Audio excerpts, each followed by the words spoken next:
शांति। आज बाबा के 1 जनवरी 2021 के साकार मधुर महावाक्य हैं।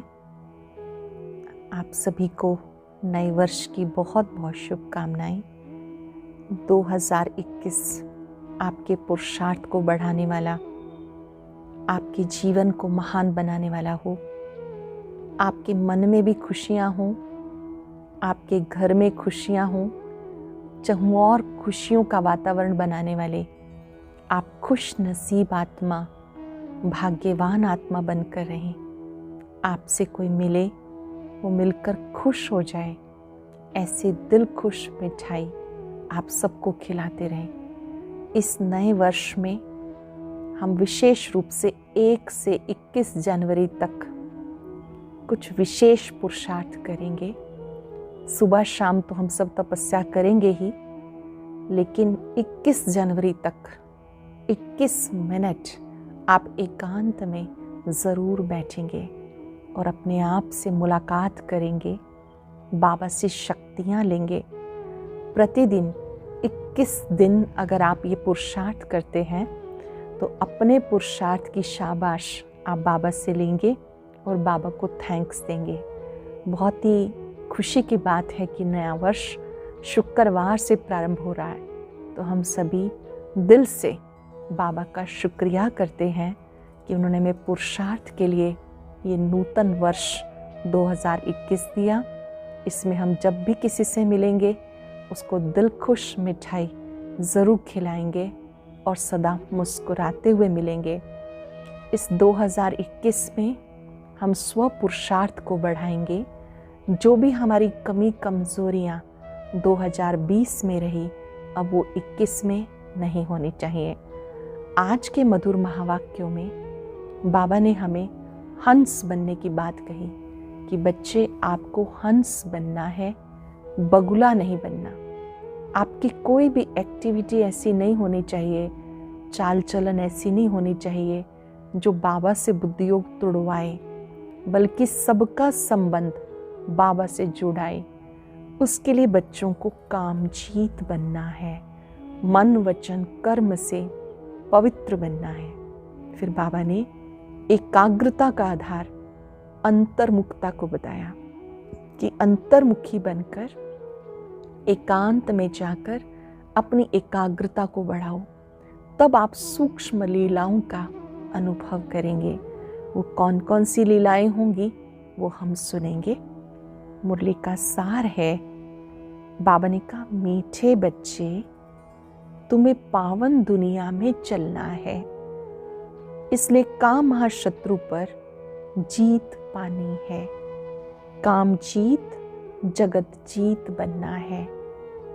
तुम्हें पावन दुनिया में चलना है, इसलिए काम महाशत्रु पर जीत पानी है। काम जीत, जगत जीत बनना है।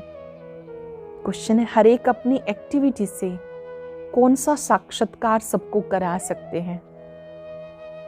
मैं हंस हूं या बगुला हूं, ये हर एक अपनी एक्टिविटी से सबको साक्षात्कार करा सकते हैं, क्योंकि हंस कभी किसी को दुख नहीं देंगे, बगुले दुख देते हैं, वो विकारी होते हैं। तुम बच्चे अभी बगुले से हंस बने हो। पहले क्या थे? बगुले थे, और अभी हंस बने हो। तुम पारस बुद्धि बनने वाले बच्चों का कर्तव्य है सबको पारस बुद्धि बनाना। पहले स्वयं बनना, फिर औरों को भी बनाना। ओम शांति। जब ओम शांति कहा जाता है तो अपना स्वधर्म याद पड़ता है। जब भी कहते ओम शांति तो हमें क्या याद आना चाहिए? मेरा स्वधर्म शांत है। घर की भी याद आती है, परंतु घर में बैठ तो नहीं जाना। बाप के बच्चे हैं तो जरूर अपना स्वर्ग भी याद करना पड़े। तो ओम शांति कहने से सारा ज्ञान बुद्धि में आ जाता है। मैं आत्मा शांत स्वरूप हूँ, शांति सागर बाप का बच्चा हूँ। जो बाप स्वर्ग स्थापन करते हैं वो बाप हमें पवित्र शांत स्वरूप बनाते हैं। मुख्य बात है पवित्रता की।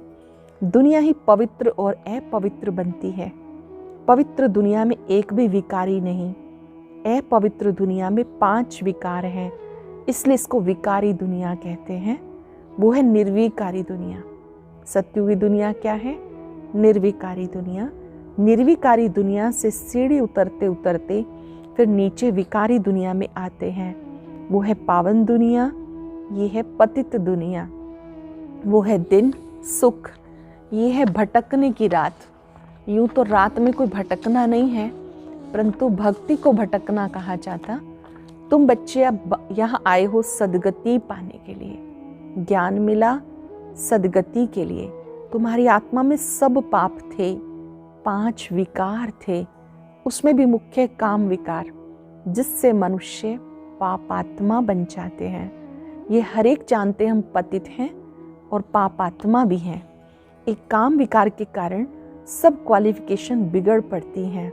इसलिए बाबा कहते हैं काम को जीतो तो जगत जीत बन जाएंगे, अर्थात विश्व के मालिक बनेंगे। तो अंदर में इतनी खुशी रहनी चाहिए। मनुष्य पतित बनते हैं तो कुछ भी समझते नहीं। बाबा समझाते कोई भी विकार नहीं होना चाहिए, मुख्य काम विकार। इस पर कितने हंगामे होते हैं, घर घर में कितनी अशांति, हाहाकार हो जाता है। इस समय दुनिया में हाहाकार क्यों है? चारों ओर हाहाकार क्यों है? क्योंकि पाप आत्माएं हैं। विकारों के कारण ही असुर कहा जाता है। अब तुम समझते हो इस समय दुनिया में कोई भी काम की चीज नहीं, भंबोर को आग लगनी है। जो कुछ इन आंखों से देखा जाता सबको आग लग जाएगी। आत्मा को तो आग लगती नहीं। आत्मा तो सदैव जैसे इंश्योर है, सदैव जीती रहती है। आत्मा को कभी इंश्योर कराते हैं क्या? शरीर को इंश्योर कराया जाता। आत्मा अविनाशी है। बच्चों को समझाया गया ये खेल है। आत्मा ऊपर रहने वाली है, 5 तत्वों से बिल्कुल अलग। 5 तत्वों से सारी दुनिया की सामग्री बनती है। आत्मा तो नहीं बनती है, आत्मा तो सदा है ही। सिर्फ पुण्य आत्मा, पाप आत्मा बनती है। आत्मा पर ही नाम पड़ता है, पुण्य आत्मा, पाप आत्मा। जैसा कर्म करते हैं वैसा ही नाम पड़ता है। तभी कहते हैं पुण्य आत्मा, पाप आत्मा। आत्मा पर ही नाम पड़ता है। 5 विकारों से कितने गंदे बन जाते हैं। बाबा आए हैं पापों से छुड़ाने। विकार ही सारा कैरेक्टर बिगाड़ते हैं। कैरेक्टर किसे कहा जाता ये भी समझते नहीं। ये है ऊंचे से ऊंची रूहानी गवर्नमेंट। पांचव गवर्नमेंट ना कह, तुम्हें ईश्वरीय गवर्नमेंट कह सकते हैं। समझते हो हम ईश्वरीय गवर्नमेंट हैं। ईश्वरीय गवर्नमेंट क्या करती है? आत्मा को पवित्र बनाकर देवता बनाती है। ईश्वरीय गवर्नमेंट क्या करती है? आत्मा को प्योर बनाती है, जिससे देवता बन जाते हैं। नहीं तो देवता कहाँ से आए कोई भी नहीं जानते। तो एक भी मनुष्य, परंतु देवता कैसे थे, किसने बनाया? देवताएं तो होते स्वर्ग में, तो उनको स्वर्गवासी किसने बनाया? स्वर्गवासी जरूर नरकवासी बन जाते हैं। फिर स्वर्गवासी ये भी तुम पहले नहीं जानते थे। पहले नहीं जानते थे। जो स्वर्गवासी थे जन्म पुनर्जन्म लेते वो नरकवासी बन गए। नरकवासी को पुनः स्वर्गवासी बनना है, ये भी तुम नहीं जानते थे। तो और फिर कैसे जानेंगे? अब तुम समझते हो ड्रामा बना हुआ है, इतने सब एक्टर्स हैं। ये सब बातें बुद्धि में होनी चाहिए। पढ़ाई तो बुद्धि में होनी चाहिए ना। और पवित्र भी बनना है। पतित बनना बहुत खराब बात है। आत्मा ही पतित बनती है, 1-2 में पतित बनते हैं। पतितों को पावन बनाना ये तुम्हारा धंधा है। पावन बनो तो पावन दुनिया में चलेंगे। ये आत्मा समझती है। आत्मा ना हो तो शरीर भी ठहर ना सके, रिस्पॉन्ड मिल ना सके। आत्मा जानती हम असल में पावन दुनिया के रहवासी हैं। अभी बाबा ने समझाया तुम बिल्कुल बेसमझ थे, इसलिए पति दुनिया के लायक बन गए। तुम बिल्कुल ही बेसमझ थे, इसलिए पति दुनिया के लायक बन गए। अब जब तक पावन नहीं बनेंगे तब तक स्वर्ग के लायक नहीं बन सकते। स्वर्ग की भेंट भी संगम पे की जाती, वहां थोड़ा ही भेंट कर सकेंगे। इस संगम युग पर तुम्हें सारा ज्ञान मिलता, पवित्र बनने का हथियार मिलता। संगम पर फिर से हम पुरुषार्थ करते पावन बनने का। एक को ही कहा जाता है पतित पावन बाबा। हमें ऐसा बनाओ, पूरे विश्व में एक ही है जो पतितों को पावन बना सकता है। बाबा ही पावन बनाते हैं। ये स्वर्ग के मालिक थे, जानते हो हम इस स्वर्ग के मालिक थे, फिर 84 जन्म लेकर पतित बने हैं। श्याम और सुंदर, इनका नाम भी ऐसा रखा है। श्री कृष्ण का चित्र श्याम बना देते, लेकिन अर्थ थोड़े समझते हैं। श्री कृष्ण को भी कितनी क्लियर श्री कृष्ण जी की भी कितनी क्लियर समझानी मिलती है। वो ये आत्मा सतयुग में सुंदर होती है, धीरे धीरे वो आत्मा श्याम बन जाती है। इसमें 2 दुनियाएं कर दी।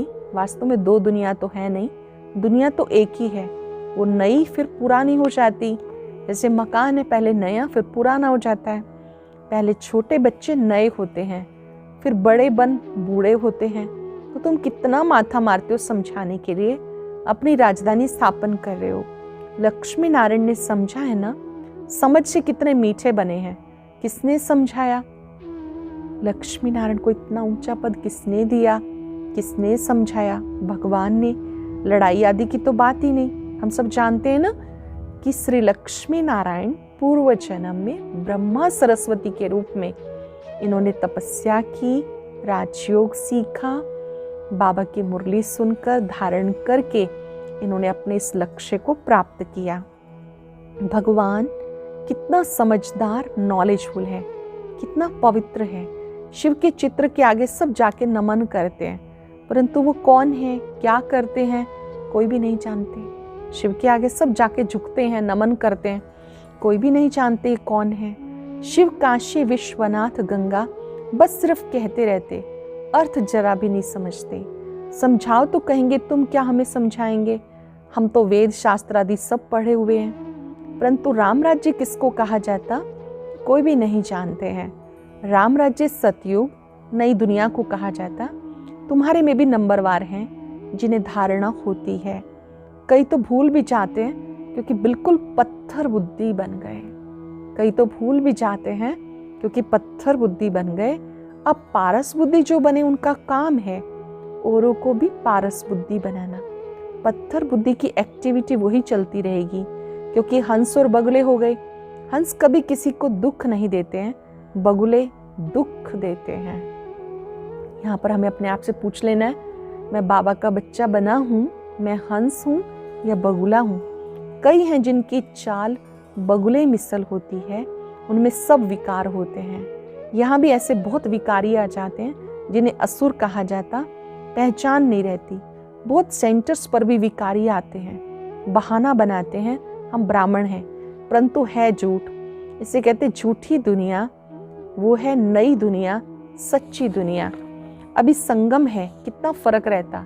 जो झूठ बोलने वाले, झूठा काम करने वाले हैं, वो 3rd ग्रेड बनते हैं। झूठ बोलने वाले, झूठा काम करने वाले, वो 3rd ग्रेड बनते हैं। 1st ग्रेड, 2nd ग्रेड तो होते हैं ना। बाबा कहते पवित्रता का पूरा सबूत देना है।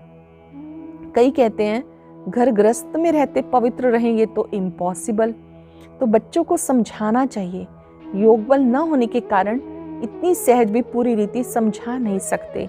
उनको ये बात कोई नहीं समझाते कि यहाँ भगवान पढ़ाते हैं। पवित्र बनने का आदेश किसने दिया? पवित्रता के सागर ने। वो स्वयं पढ़ाते हैं और वही सिखाते हैं कि घर गृहस्थ में रहते पवित्र बनो। जिन्हें पक्का निश्चय भगवान मुझे पढ़ाते हैं, तो घर गृहस्थ में रहते भी इस नियम का पालन करते हैं। वो कहते पवित्र बनने से तुम 21 जन्म स्वर्ग के मालिक बनेंगे। वो है पवित्र दुनिया। पवित्र दुनिया में पतित कोई हो ना सके। 5 विकार ही नहीं, वो है वाइसलेस वर्ल्ड, ये है विशियस वर्ल्ड। सत्युगी दुनिया, निर्विकारी दुनिया, ये विकारी दुनिया। हमें सत्युग की बादशाही मिलती है, तो हम एक जन्म के लिए क्यों नहीं पावन बनेंगे? जबरदस्त लॉटरी मिलती है तो खुशी होती है ना। देवी देवता पवित्र हैं, अपवित्र से पवित्र बाप ही बनाएंगे, तो बताना चाहिए हमें टेम्पटेशन है। बाप ही ऐसा बनाते हैं, बाप बिगर नई दुनिया कोई भी बना ना सके। बाबा के बिना नई दुनिया कोई बना ना सके। मनुष्य से देवता बनाने भगवान ही आते हैं, जिसकी रात्रि गाई जाती। ये भी समझाया गया, ज्ञान, भक्ति और वैराग। ज्ञान और भक्ति आधा आधा है। भक्ति के बाद है वैराग। अब घर जाना है, शरीर रूपी कपड़े उतार देने हैं, बस छीछी दुनिया में नहीं रहना। कलयुगी दुनिया छीछी दुनिया है, अब यहाँ नहीं रहना। 84 का चक्र पूरा हुआ, अब वाया शांति धाम जाना है। पहले पहले अलफ की बात नहीं भूलनी है, ये भी बच्चे समझते। ये पुरानी दुनिया खत्म होनी है, बाप नई दुनिया स्थापन कर रहे हैं। स्वर्ग को कहते हैं नई दुनिया। बाबा अनेक बार आए स्वर्ग स्थापन करने, नरक का विनाश करने। एक बार नहीं, अनेक बार नई दुनिया स्थापन हुई, पुरानी दुनिया का विनाश हुआ। नरक कितना बड़ा है, स्वर्ग कितना छोटा है। नई दुनिया में एक ही धर्म होता, यहाँ है अनेक धर्म। एक धर्म किसने स्थापन किया? ब्रह्मा ने तो नहीं किया। ब्रह्मा ही पतित सो फिर पावन बनता। मेरे लिए तो नहीं कहते पतित सो पावन, पावन है तो लक्ष्मी नारायण नाम है। ब्रह्मा का दिन, ब्रह्मा की रात। ब्रह्मा का दिन सतयुग त्रेता, द्वापर कलयुग ब्रह्मा की रात। ये प्रजापिता है ना, शिव बाबा को अनादि क्रिएटर कहा जाता। अनादि अक्षर बाप के लिए है। बाप अनादि तो आत्माएं भी अनादि, और ये खेल भी अनादि। बाबा भी अनादि है, आत्माएं भी अनादि हैं, खेल भी अनादि है। बना बनाया ड्रामा है। स्वयं आत्मा को सृष्टि चक्र के आदि मध्यांत का ज्ञान मिलता। किसने दिया? बाप ने दिया। तुम 21 जन्मों के लिए धन के बन जाते हो, फिर रावण के राज्य में निधन के बन जाते हो। यहाँ से करैक्टर बिगड़ते, विकार है ना, बाकी दो दुनिया नहीं। मनुष्य तो समझते हैं स्वर्ग नरक सब इकट्ठे ही चलते। अब तुम बच्चों को कितना क्लियर समझाया जाता। तुम गुप्त हो, शास्त्रों में क्या क्या लिख दिया। सुत कितना मूंझा हुआ है, सिवाय बाप के कोई सुलझा ना सके। कपास काटते हैं ना, तो उसमें कई बार वो जो मुख्य वाला होता है धागा, वो मिक्स हो जाता है। तो ऐसे बाबा कहते सब उलझे हुए हैं, उन्हें ही पुकारते हैं। हम कोई काम के नहीं रहे, आकर पावन बनाने के लिए आओ, करैक्टर सुधारने आओ। तुम्हारे कितने करैक्टर सुधरते हैं, कोई कोई के सुधरने के बदले और ही बिगड़ जाते हैं। बाबा का बनते ही करैक्टर सुधरते हैं, कईयों के सुधरने के बदले बिगड़ जाते हैं। चलन से मालूम पड़ जाता, आज महारथी हंस कहलाते हैं, कल बगुला बन जाते हैं। देरी नहीं लगती। माया भी गुप्त है ना, क्रोध कोई देखने में नहीं आता। भोंबो करते हैं, फिर वो बाहर निकलने में दिखाई पड़ता है। क्रोध जब बाहर प्रकट होता है तो दिखाई देता है। कोई अंदर अंदर करते हैं, फिर आश्रयवत सुनंती कथंती और भागंती हो जाते हैं। कितना गिरते हैं, एकदम पत्थर बन जाते। इंद्रप्रस्थ की भी बात है ना, मालूम तो पड़ ही जाता है। ऐसा फिर सभा में नहीं आना चाहिए। बाबा कहते हैं ऐसे कोई भी कर्म करते हैं ना, तो उनको बाबा की सभा में बाबा मिलन के लिए नहीं आना चाहिए। अपनी गलती को कबूल करना चाहिए कि मेरे से भूल हो गई, पहले क्षमा लेनी चाहिए, बाबा को बताना चाहिए। थोड़ा बहुत ज्ञान सुना तो स्वर्ग में आ जाते हैं। ज्ञान का विनाश नहीं हो सकता। ज्ञान थोड़ा भी सुनते हैं तो आत्माएं सतयुग में आ जाएंगी, ज्ञान का विनाश नहीं होता। बाबा कहते तुम्हें पुरुषार्थ कर ऊंच पद पाना है, अगर विकार में गए तो पद भ्रष्ट हो जाएंगे। सूर्यवंशी चंद्रवंशी बनेंगे, फिर वैश्यवंशी शूद्रवंशी। अब तुम समझते हो चक्र कैसे फिरता है। वो तो कलयुग की आयु 40,000 वर्ष कह देते, सीढ़ी तो नीचे उतरनी है। 40,000 वर्ष हो तो मनुष्य ढेर हो जाए। 5-4 वर्ष में इतने मनुष्य हैं जो खाने को नहीं मिलता, तो इतने 1000 वर्ष में कितनी वृद्धि हो जाए। तो बाबा आकर धीरज देते, पतित मनुष्यों को तो लड़ना ही है। बाबा कहते सृष्टि चक्र 5,000 वर्ष का है और वो लाखों वर्ष कह देते हैं। उनकी बुद्धि इस तरफ आ ना सके। अब तुम्हारी बुद्धि कितनी बदलती है, फिर भी माया धोखा जरूर देती है। बाबा कहते माया से बहुत सावधान रहना है, ये बहुत धोखा देती है। इच्छा मात्रम अविद्या, कोई इच्छा की और गया, वर्थ नाटे पैनी। इच्छा मात्रम अविद्या अर्थात इच्छा क्या होती है इसकी भी अविद्या हो जाए।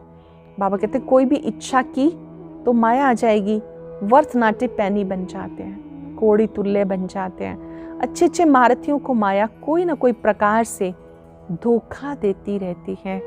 फिर वो दिल पर नहीं चढ़ सकते, जैसे लौकिक माँ बाप के दिल पर नहीं चढ़ते। कोई तो बच्चे ऐसे होते हैं जो बाप को भी खत्म कर देते, परिवार को खत्म कर देते।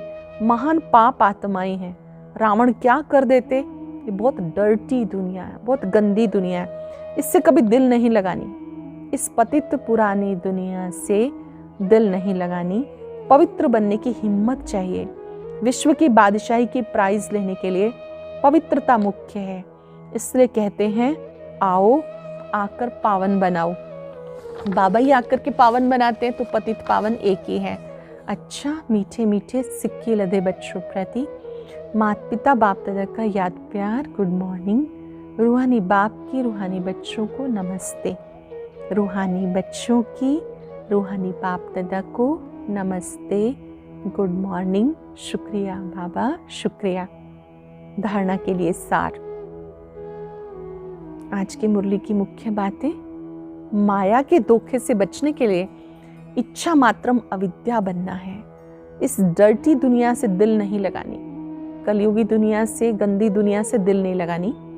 पवित्रता का पूरा पूरा सबूत देना। पक्का निश्चय भगवान पढ़ाते हैं, जरूर मन वचन कर्म से पवित्र बनेंगे। सबसे ऊंचा कैरेक्टर पवित्रता है। अपने आप को सुधारने के लिए पवित्र जरूर बनना है। आज का वरदान थोड़ा सा गुह्य है। अपने एकाग्र स्वरूप द्वारा सूक्ष्म शक्ति की लीलाओं का अनुभव करने वाले अंतर्मुखी भव। अपने एकाग्र स्वरूप द्वारा सूक्ष्म शक्ति की लीलाओं का अनुभव करने वाले अंतर्मुखी भव। एकाग्रता का आधार अंतर्मुखता है। जो अंतर्मुखी है वो अंदर ही अंदर सूक्ष्म शक्ति की लीलाओं का अनुभव करते हैं। आत्माओं का आह्वान करना, आत्माओं से रूहान करना, आत्माओं के संस्कार स्वभाव को परिवर्तन करना, बाप से कनेक्शन जुड़वाना। ऐसे रूहों की दुनिया में रूहानी सेवा करने के लिए एकाग्रता की शक्ति को बढ़ाओ। आत्माओं की सेवा करनी है तो अपनी एकाग्रता की शक्ति को बढ़ाओ। इससे सब प्रकार के विघ्न स्वतः ही समाप्त हो जाएंगे। सरल शब्दों में, जब हम अंतर्मुखी बनेंगे तो आत्माओं की सेवा कर सकेंगे, आह्वान कर सकेंगे, उनका संबंध बाबा से जुड़वा सकेंगे। बाबा कहते हैं ऐसी सेवा करने से सब प्रकार के विघ्न समाप्त हो जाएंगे। लोगों ने सर्व प्राप्तियों को स्वयं में धारण कर विश्व की स्टेज पर प्रत्यक्ष होना ही प्रत्यक्षता का आधार है। जो प्राप्तियां हुई उन्हें स्वयं में धारण कर विश्व की स्टेज पे प्रत्यक्ष होना, ये प्रत्यक्षता का आधार है।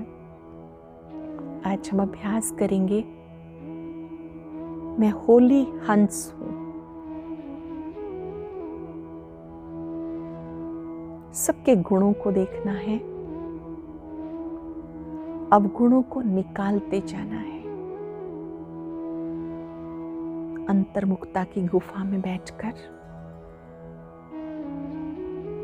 खुद को चेक करें।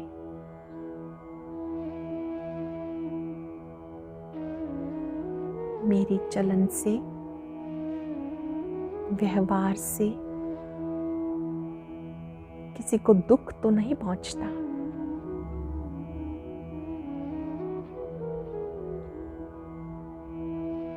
आज अपने आप को चेक करें और चेंज करें।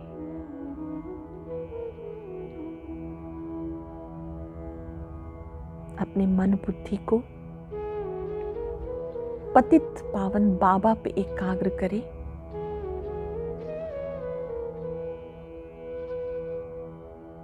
उनसे पवित्रता की किरणें स्वयं में भरें।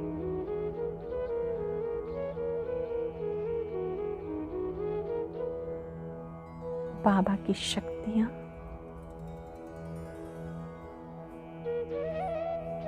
फाउंटेन की तरह मुझ में समा रही है।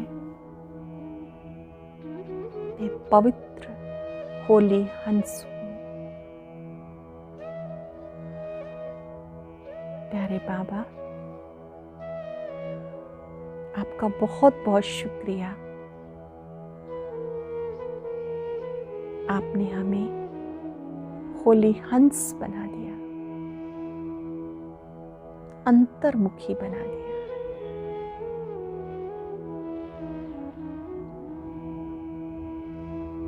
ओम शांति।